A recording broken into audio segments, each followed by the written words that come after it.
દાહોદ ખાતે smart city કામગીરીમાં તંત્રની પોલમપોલ જોવા મળી। કમોસમી 15 મિનિટના વરસાદમાં લોકોની દુકાનો તેમજ ઘર પાણીમાં ગરકાવ થયા। તંત્રની આંખ આડી કાન જોવા મળ્યા। દાહોદ ખાતે કમોસમી વરસાદ પડતા લોકોની દુકાનમાં અને ઘરોમાં પાણી ભરાઈ જવા પામ્યા હતા। આજરોજ દાહોદ તાલુકામાં કમોસમી વરસાદ પડતા લોકોની દુકાનમાં અને ઘરોમાં પાણી ભરાઈ જવા પામ્યા હતા। આ છે દાહોદની સ્માર્ટ સિટી। કેમ કે વહીવટી તંત્રના નજરમાં નથી આવતું અને જ્યાં દેખો ત્યાં ખાઈકી દેખાય છે। ઉપરથી નીચે સુધી ખાઈકી થાય છે અને ગરીબ પ્રજા મરે છે। આ વહીવટી તંત્રને દેખાતું નથી તો શું કરવું, એના માટે લોકમાંગ ઉઠી છે। આ દેખાઈ રહ્યું છે, આ દુકાનમાં પાણી ભરાયેલું છે અને દુકાન માલિક પરેશાન છે। તે માટે કોની રજૂઆત કરવી, નગરપાલિકાને કે વહીવટી તંત્રને, તે જોવાનું રહ્યું। Dineshbhai Parmar, the mirror news, Dahod.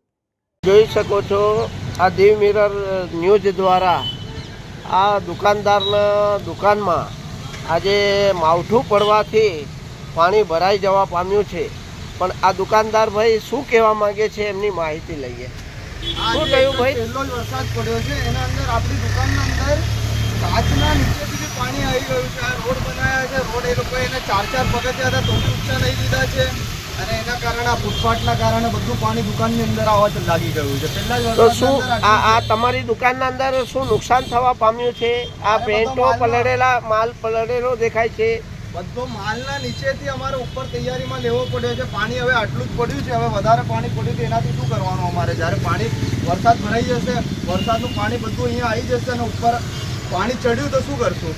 આ સ્માર્ટ સિટીની આટલી જ આવી લોલમ લોલ ચાલી રહી છે કે લોકોની દુકાનોના અંદર પાણી ભરાઈ જાય ને રોડ ઊંચા થઈ જાય, એવું લાગી રહ્યું છે।